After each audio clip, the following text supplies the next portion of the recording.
Pada tanggal 14 Oktober 2012, seorang penerjun payung asal Austria yang saat itu berusia 43 tahun melangkah keluar dari kapsul di tepi luar angkasa pada ketinggian hampir 40 km dan mulai terjun bebas ke bumi, yang menjadikannya manusia pertama yang melakukan perjalanan lebih cepat daripada kecepatan suara di luar kendaraan.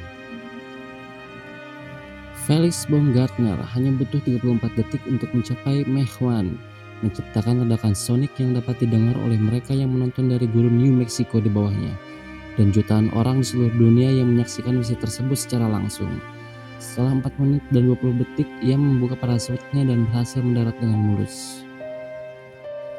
Proyek yang dikerjakan selama lebih dari 5 tahun itu pun berjalan hampir sempurna. Proyek itu diputar di 77 saluran TV di seluruh dunia, dan streamingnya hampir merusak server YouTube. Satu dekade kemudian, konten dari Red Bull 100 di YouTube telah ditonton hampir 1 miliar kali. Dan jika melihat ke belakang, Felix masih melihatnya sebagai momen yang menggemparkan. Seperti yang ia katakan dalam dokumenter Space Jam yang baru ditayangkan di Red Bull TV. Saya adalah manusia pertama di luar pesawat yang memecahkan kecepatan suara. Pada awal proyek, Felix yang telah mengukir namanya saat melintasi Selat Inggris dengan sayap karbon dan serangkaian lompatan Bass yang memecahkan rekor dunia pertama kali menghubungi teknisi Art Thompson. Keduanya sudah saling kenal dan Thompson telah bekerja sama erat dengan Red Bull dalam sebuah proyek.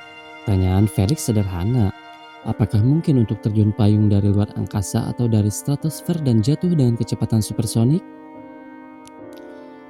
Thompson berkata bahwa ia harus memikirkannya, tetapi Felix tidak pernah ragu, dan Thompson segera mewujudkan impiannya dengan berkata, "Biarkan saya menemukan solusinya." Bagian dari teka-teki itu adalah siapa lagi yang akan dibawa dalam proyek tersebut. Joe Kittinger, mantan pilot pesawat jet tempur dan pemegang rekor dunia untuk terjun payung setelah jatuh dari ketinggian 31.333 meter. Pada musim panas tahun 1960, menjadi orang yang paling diinginkan. Filosofi Felix sederhana. Jika Anda ingin mendaki Gunung Everest dan hanya ada satu orang di planet ini yang pernah mencapai puncaknya, Anda mungkin ingin berbicara dengan orang itu. Pasangan itu pergi ke Florida dan Kittinger memberitahu mereka bahwa ia akan mempertimbangkan untuk terlibat jika mereka memperlakukannya seperti program Angkatan Udara.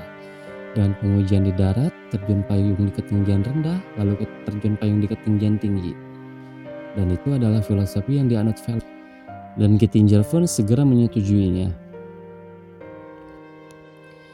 Tim tersebut suka berbicara tentang diri mereka sebagai pihak yang tidak diunggulkan. Dan meskipun kelompok berkembang hingga sekitar 300 orang, usaha dengan ambisi seperti itu tidak akan pernah bebas dari masalah. Jika menengok ke belakang, Felix suka bercanda bahwa setiap pertemuan akan dimulai dengan mencoba memecahkan 4 masalah dan berakhir dengan menemukan 4 masalah lagi. Namun hambatan terbesar adalah pilot itu sendiri. Kebebasan terbanglah yang selalu menarik bagi Felix. Di lengannya pun terdapat tato bertuliskan Born to Fly. Di balik pelindung pakaian misinya, awalnya ia merasa tidak nyaman. Pada suatu hari ketika uji coba selama 5 jam dalam berpakaian tersebut, ia begitu muak hingga sempat meninggalkan proyek tersebut. Solusinya adalah mendatangkan psikolog Dr. Michael Gervais.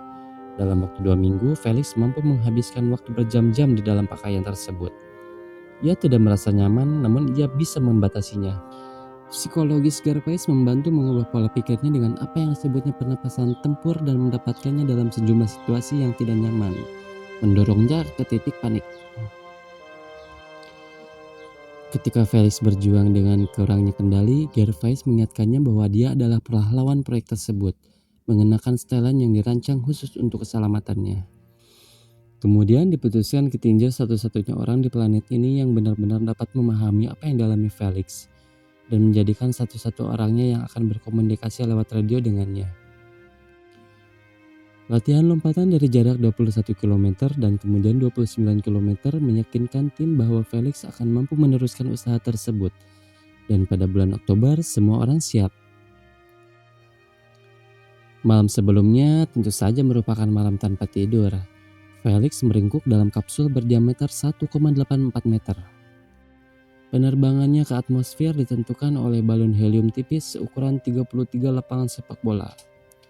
Kapsul tempat ia duduk awalnya berupa kotak kayu dengan kursi kantor untuk pengujian awal yang mendasar. Pada saat penerbangan, kapsul itu merupakan teknologi canggih yang dilengkapi dengan 15 kamera dan 5 kamera lagi di pakaian antariksa Felix. Jika menoleh ke belakang, ia ingat pernah memiliki hubungan cinta dan benci dengan kapsul dan pakaian itu, yang keduanya berfungsi untuk menyelamatkan hidupnya. Seperti yang ia katakan, jika pakaian itu tidak berfungsi, Anda akan mati. Jadi untuk memiliki sistem pendukung kehidupan ganda, kapsul dan pakaian itu tidak akan lebih baik dari itu. Saat momen kunci semakin dekat, Kittinger memeriksa daftar periksa yang sangat teliti. Dua orang perfeksionis di kedua ujung radio memeriksa setiap fitur yang telah dipersiapkan dengan susah payah selama ini. Daftar terakhir diletakkan di pintu yang dibukanya untuk memulai jatuhnya kembali ke bumi. Saat menonton rekaman langsung, ketegangan terasa nyata. Kembali di kontrol misi di Roswell, New Mexico. Mereka yang hadir mengingat keheningan saat ia mematikan tekanan di kapsul dan menyalakannya di dalam pakaiannya. Saat ia berdiri di tepi kapsul, kalimat yang ia katakan adalah, "Aku pulang." Lalu ketika dalam keadaan meluncur ke bumi pun, ia masih mengatakan, "Saya tahu seluruh dunia sedang memperhatikan, dan saya berharap seluruh dunia dapat melihat apa yang saya lihat. Terkadang Anda harus terbang sangat tinggi untuk memahami betapa kecilnya Anda sebenarnya." Di tengah situasi yang menegangkan itu, ia membiarkan dirinya menyadari betapa damai dan tenangnya di lingkungan di sekitarnya. Meskipun melompat dengan stabil, ia masih akan melakukan satu putaran penuh per detik. Cukup cepat untuk menyadari bahwa ia perlu mengendalikannya begitu mencapai udara yang lebih tebal. Dengan hampir tidak angin di ketinggian itu, keterampilan terjun payungnya tidak banyak berguna. Tetapi ia masih berhasil mengendalikan putaran. Meskipun hingga hari ini ia masih belum tahu bagaimana hal itu bisa dilakukan. Itulah yang secara retrospektif ia sebut sebagai mengendalikan iblis. Tujuan untuk memecahkan kecepatan suara telah sirna dari pikirannya. Setengah dari ilmuwan yang diajak konsultasi telah memperingatkan bahwa ia akan kehilangan kendali. Dan setengah lainnya mengatakan bahwa tidak akan terjadi apa-apa. Ternyata tujuannya berada di antara keduanya. Setelah 1 menit dan 20 detik, ia berada di ketinggian 18.900 meter di bawah garis Armstrong. Tempat darah mendidih tanpa pakaian bertekanan. Seperti itu yang ia katakan, stabil seperti batu dan langit hitam berubah menjadi biru. Pada ketinggian 10.400 meter, pakaian itu otomatis mengalami depressurisasi. Momen krusial terakhir adalah saat parasut terbuka, yang berhasil dibuka dengan pasti pada ketinggian 2.750 meter. Dan membuka pelindung mata serta menghirup oksigen dari udara di sekitarnya. Saya sangat bahagia kenangnya. Bagi saya, bekerja dengan Red Bull Stratos seperti berada di penjara selama bertahun-tahun. Dan akhirnya ketika parasut saya terbuka pada hari itu, saya merasa seperti pintu penjara itu terbuka lagi. Dan saya bisa berjalan menuju kebebasan. Karena semua waktu senggang yang saya miliki, saya terus-menerus memikirkan Red Bull Stratos.